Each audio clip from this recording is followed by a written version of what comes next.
pour manier le client à un moment donné si ça ne va pas là. J'aimerais bien qu'ils le fassent avec moi. Ça leur prouverait à peu près la nullité de leur secret professionnel. Puis ça, je me charge de divulguer à large qu'ils sont capables de faire fi de leur secret professionnel.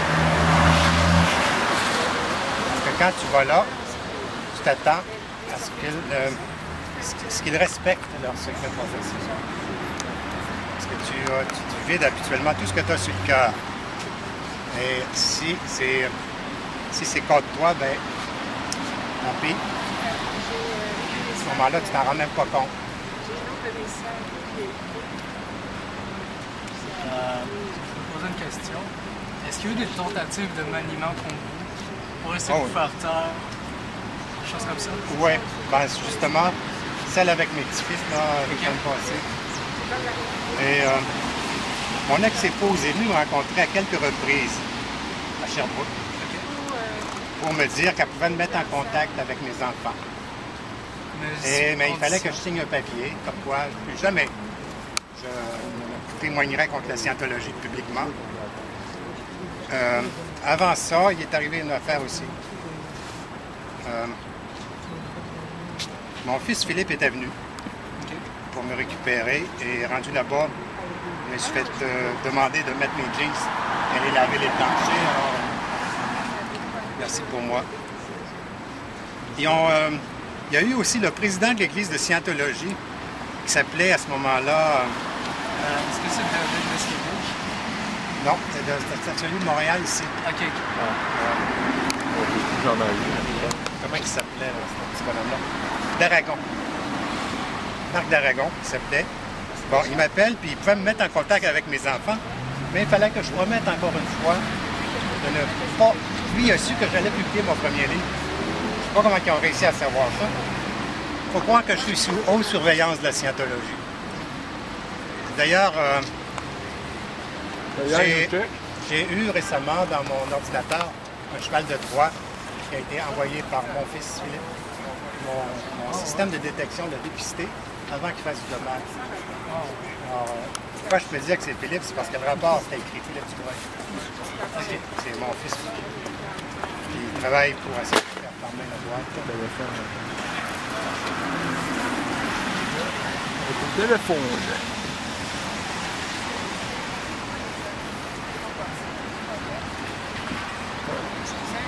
Là, c'est suprême, Il y a aussi une autre question que j'ai en tête, c'est documenté, l'église de Scientologie le reconnu en cours. C'est ce qu'on appelle l'histoire d'Exilus, le mur de feu au T3. Donc on dit que, bon, grosso modo, les enfants extraterrestres exilus ont fait un génocide extraterrestre avec des martiens sur Terre. On a donné des ordres. Il a gelé des extraterrestres puis il les a envoyés dans les volcans et ça. Effectivement. Des bombes atomiques. Effectivement. Donc, vous qui êtes à l'intérieur de la Scientologie, est-ce que vous avez entendu parler de cette histoire-là? Et sinon, de quelle manière c'était couvert à la Scientologie? Parce qu'on sait qu'il fait tout pour cacher cette histoire-là. Ouais, ça, c'est interdit. Tant que tu n'es pas rendu à cette étape-là, c'est des données qui n'ont pas le droit de divulguer. Tant que tu n'es pas rendu là. Quand tu es rendu là, la quantité d'argent que tu as dépensé, eh bien, tu te rappelles récupérer. À ce moment-là, puis aussi, peut-être que dans toutes les folies qui nous font gober, tu finis par croire que c'est incroyable ce qu'on peut gober, ce qu'on peut faire à croire un être humain, même raisonnable. On a beau être intelligent, c'est pas ça qui... Ouais. La seule façon d'être capable de se méfier de quoi, c'est avec de la susceptibilité. C'est ça. Personne n'est à l'abri de ça. D'ailleurs, moi, ma campagne d'information, c'est là-dessus que je la base. Personne, même les plus intelligents, sont à l'abri de ce type d'extorsion-là. Je suis naïf un peu. Ça... Même pas. Écoute, moi, je n'étais pas nécessairement naïf. Ouais, c'est pas un défaut en tant que tel. Il faut être à la recherche de quelque chose. Moi, j'étais à la recherche d'une certaine vérité. J'avais lu des livres un peu ésotériques, style Rempart, aussi Matin des magiciens, ces choses-là. pourtant j'ai déjà entendu Et, ce livre-là par exemple. J'avais comme l'impression que ce groupe-là est un groupe justement capable d'aider les gens à évoluer. C'est une petite erreur de ma part.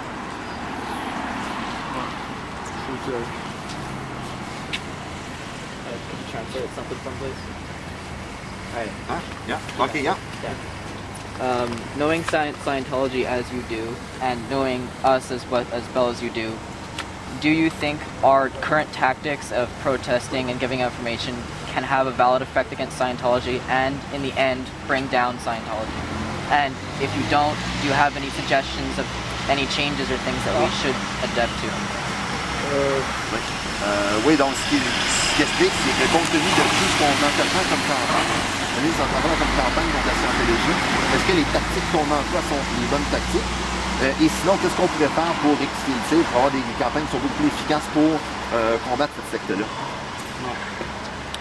C'est la bonne traduction? C'est une bonne question, mais je n'ai pas la réponse, malheureusement. Okay. Je pense que ce qu'il faut, c'est faire quelque chose, et c'est ce que nous faisons ici. Le mieux, c'est de faire tout ce qu'on croit possible de faire. C'est plus important. C'est ça. Avez-vous l'intention de participer au prochain Salon du Livre? Non, malheureusement, j'ai pas le budget pour le faire. OK. Ça coûte cher. Il y a un stand ici au Salon du Livre, je pense que c'est une affaire de 1700 pièces. Ah oui, c'est beaucoup. OK. Donc, j'ai participé au Salon du Livre de Sherbrooke, par contre. D'ailleurs, c'est là que j'ai fait le lancement du livre officiel. OK. Ça a eu une belle réponse. Disons que j'ai un fan club autour de moi. Et... Vous en avez un aussi à Québec. Oui. Ouais, ils sont un petit peu plus petits, mais ils sont aussi efficaces. Ah, mais ils grossissent. Ouais. Ah, ils grossissent vite, ça n'a pas d'allure. Ouais. Donc, est-ce qu'il y a des gens qui ont d'autres questions ou d'autres commentaires? Questions, comments? Oui, c'est vrai. Je pense à ça au niveau de la Scientologie, parce qu'on sait que Narconon, ils se cachent. La Scientologie cache le fait qu'ils sont liés à Narconon. Mais à l'interne, est-ce que le lien est beaucoup plus clair ou ils continuent d'essayer de le cacher quand même? Je pense qu'ils continuent de le cacher jusqu'à temps que le gars dise « C'est quoi ça? Ou la fille, je ne sais pas. Parce que ce qu'ils font Narconon, c'est tout simplement appliquer le parcours de purification de la Scientologie. Tout simplement. Et pour le client de vitamines, ils le placent dans un sauna pour 4 heures par jour et ils lui font faire de l'exercice. Le client, en principe, devrait se désintoxiquer de cette façon-là. Ils disent qu'ils ont 80% de réussite, mais d'après des statistiques que j'ai vues, c'est pas officiel. C'est beaucoup moins. Il y a 80% qui finissent pas le parcours. C'est 80% de réussite, c'est dans ceux qui le finissent. Ouais. Ce que j'avais lu, c'était qu'il y avait environ, mettons que 76 personnes qui rentrent là-dedans. Il y en a 15 qui vont terminer. Sur les 15 qui terminent, il y en a 11 qui rejettent pas. Donc ça donne un succès d'environ 80%, 90%, étant donné que 11 personnes sur 15 ne vont pas rejeter. Sauf qu'ils excluent dans ces chiffres-là, dans le fond, toutes les personnes qui abandonnent. Qui abandonnent, c'est exactement ça. Parce que le chiffre serait plus proche de quelque chose comme 37, même pas plus en général, c'est environ 25% dans les coin-là. 25-27. Ouais. En fait, j'ai lu à plusieurs endroits, et puis ça, s'il y a des gens qui l'écoutent sur YouTube, j'invite à s'informer. Il y a plusieurs endroits où on affirme que le pourcentage de narconon, peu importe quel qu'il est, il est toujours beaucoup plus bas que les pourcentages de centres scientifiques, comme par exemple les narcotiques anonymes ou les maisons Jean Lapointe, par exemple. Donc c'est une cure qui est très coûteuse et très inefficace. Ouais, je pense que c'est combien par mois? Le rapport qualité. On parle en 10 000 et 20 000 je crois. Par année? C'est le reportage du Je pense que c'était 2 000 Un rapport qualité-prix très médiocre. Quelque chose comme ça. Moi, quand j'ai fait le parcours... Même mon char, il y a un rapport qualité-prix plus haut. J'ai payé un rabais de moitié de prix. J'ai payé seulement 1 725 $. Méchant dit. Ouais. Ça, j'avais une question. Quand vous étiez en scientologie, qu'est-ce que ça vous a apporté de plus? Là, c'est juste question de voir les deux côtés de la chose. Est-ce que ça vous a apporté quelque chose?